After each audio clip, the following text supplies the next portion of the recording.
podcast Kakak Pina ini di dua sisi. Yang waktu itu diinformasikan mengenai Vina mengalami kecelakaan pas di rumah tuh siapa ya? Jadi ada yang datang, saya nggak tahu itu pelaku tuh.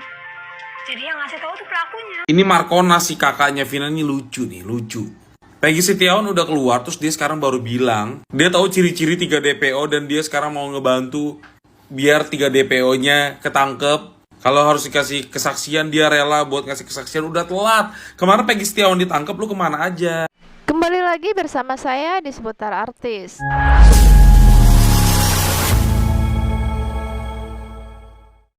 Baiklah, kali ini kita akan membahas yang mana kakak Vina mengaku melihat pelaku dan tahu wajah pelaku pembunuhan Vina. Begini videonya. Kan podcast Kakak Pina ini di dua sisi. Yang waktu itu diinformasikan mengenai Vina mengalami kecelakaan pas di rumah tuh siapa ya? Jadi ada yang datang, saya nggak tahu itu pelaku tuh. Jadi yang ngasih tahu tuh pelakunya. Ini Markona si kakaknya Vina ini lucu nih, lucu.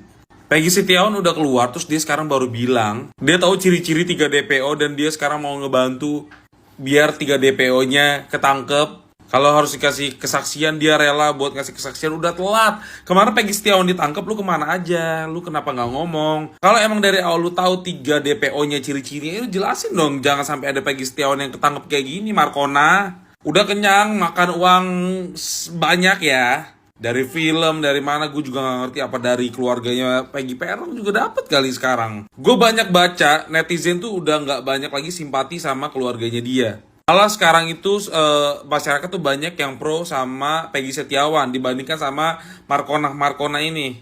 Capek deh. Baiklah, itulah tadi penjelasan dari kakak Vina yang mana dia tahu wajahnya karena bertemu langsung dengan pelaku saat pelaku memberitahu kepada kakak Vina bahwa Vina kecelakaan. Kemudian setelah Peggy kuliah bebas, dia mengatakan bahwa dia tahu wajah 3 DPO atau pelaku dalam kasus Vina Cirebon. Kenapa tidak pada saat Peggy Setiawan tersebut yang ditangkap kuliah bangunan itu kemarin dia tidak ada bilang kalau itu bukan pelakunya? Kenapa sekarang dia mengatakan kalau pelakunya dia kenal ciri-cirinya? Kita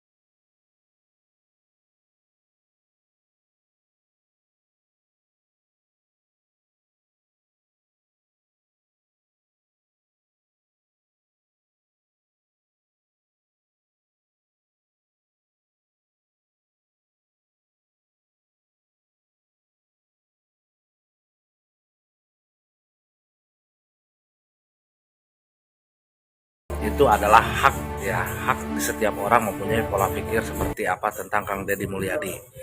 Tapi di sini saya mohon izin dan bertanya, tolong jawab ya pertanyaan saya. Pertanyaan saya adalah, apakah mudah membangun prestasi dalam sebuah kepemerintahan atau sebuah di daerah atau di mana saja? Apakah mudah membangun prestasi yang sudah diraih oleh Kang Deddy Mulyadi selama ini? Apakah mudah dengan perjuangan Kang Deddy yang sudah dilakukan selama ini dalam mencari kebenaran dalam kasus Vina Cirebon?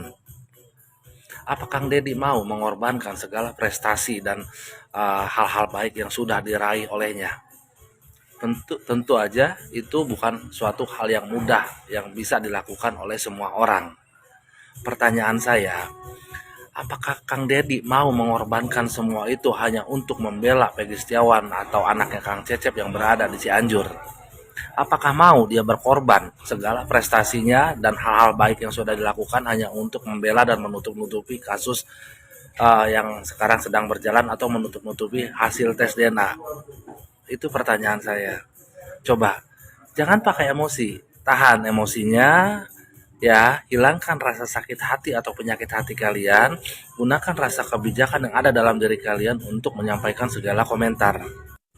Terus bagaimana dengan seorang Hotman Paris yang sekarang juga kalian anggap sudah tidak berpihak lagi dengan masyarakat kecil?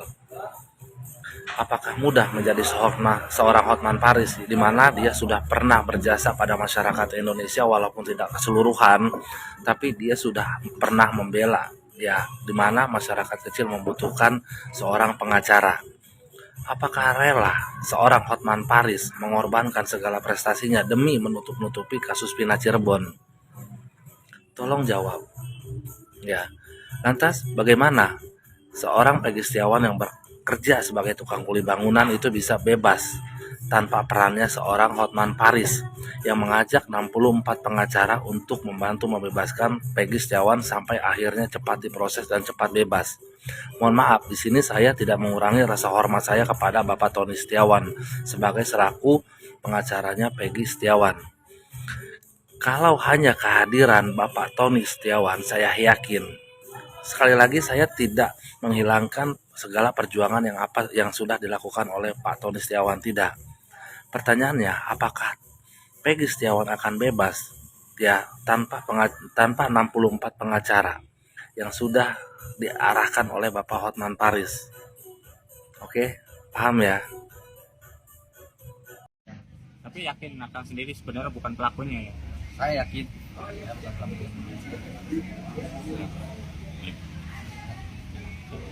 Satu ibu, gimana nih kan perasaannya satu anak?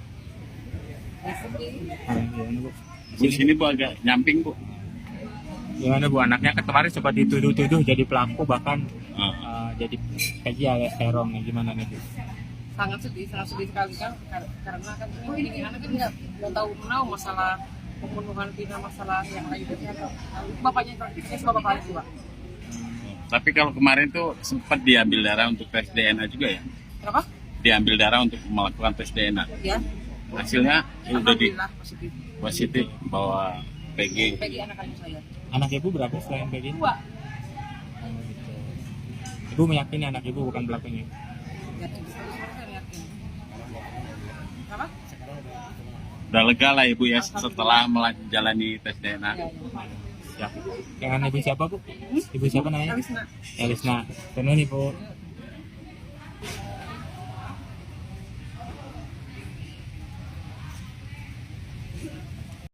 Kasus Eki dan Pina tiba-tiba mencuat kembali setelah kebebasan dari Peggy Setiawan.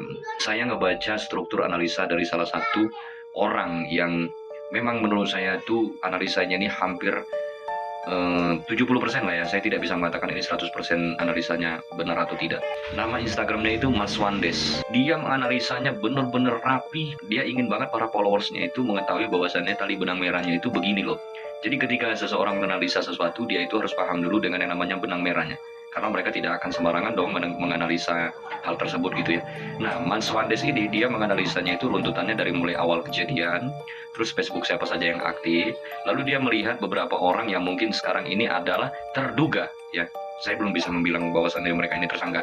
Mereka masih terduga gitu ya. Ada si Egy Ripra Facebooknya, atau mungkin yang kalian kenal sekarang yang dia suka live streaming. Sekarang kan dia kan sudah jadi artis besar nih ya, sudah jadi artis kemana-mana, tiap hari itu harus nge-live gitu ya, Egy Rian Prayoga. Terus ada lagi yang namanya itu Egy Gialola. Nah, banyak orang yang mengaitkan tentang masalah tentang film dari Vina kemarin. Seperti contoh motor Kawasaki. Motor Kawasaki Ninja berwarna merah ini sebelumnya ada juga yang menggunakan, dan itu adalah si Tindik Lobang Besar ini tadi ya. Beliau ini menggunakan motor yang sama dengan film tersebut gitu. Terus di BAP itu kalau nggak salah saya membaca dari analisanya Mas Wandes, adanya itu motor EPI warna hitam, dan ternyata si anting lubang ini tadi di BAP itu menggunakan juga yang namanya motor Ninja motor EPI berwarna hitam. Sementara di film itu menggunakan motor Kawasaki Ninja berwarna merah. Si Egy Ripra ini berteman dengan Hadi, dan Hadi ini mengenal Eki. Sementara Egy Ripra mengatakan bahwa seandainya dia tidak pernah mengenal dengan beberapa orang yang saat ini menjadi tersangka tersebut. Baiklah, maka dapat kita simpulkan dari penjelasan kakak tadi yang mengatakan setelah Kang Deddy Mulyadi melakukan tes DNA dan 99% Peggy Cianjur itu adalah anak Bapak Cecep, semua netizen kecewa. Dan semua netizen seolah menghujat Kang Deddy yang mana tidak sesuai dengan harapannya. Sebenarnya Kang Deddy Mulyadi itu hanya mencari kebenaran. Kalau memang itu hasilnya mau gimana lagi? Dan netizen juga beranggapan ada sesuatu di balik hasil tes DNA tersebut. Netizen pun berpikir apakah itu ditukar oleh keluarga mantan bupati atau bagaimana, kita tidak tahu. Dan juga kita juga curiga dengan tahun kelahiran dari Elis, ibunya Peggy Cianjur. Kenapa kelahirannya 1960? Padahal kemarin baru-baru ini dia menyebutkan kalau kelahirannya adalah tahun 1980. Ini benar-benar membuat netizen tidak percaya dengan hasil tes DNA tersebut. Kita bersama-sama saja berdoa agar kasus ini cepat terungkap dan pelaku-pelaku dalam pembunuhan Vina segera ditangkap. Sekian informasi dari saya ucapkan terima kasih kepada teman-teman yang selalu menonton video saya. Semoga murah rezekinya dan sehat selalu, amin. Terima kasih.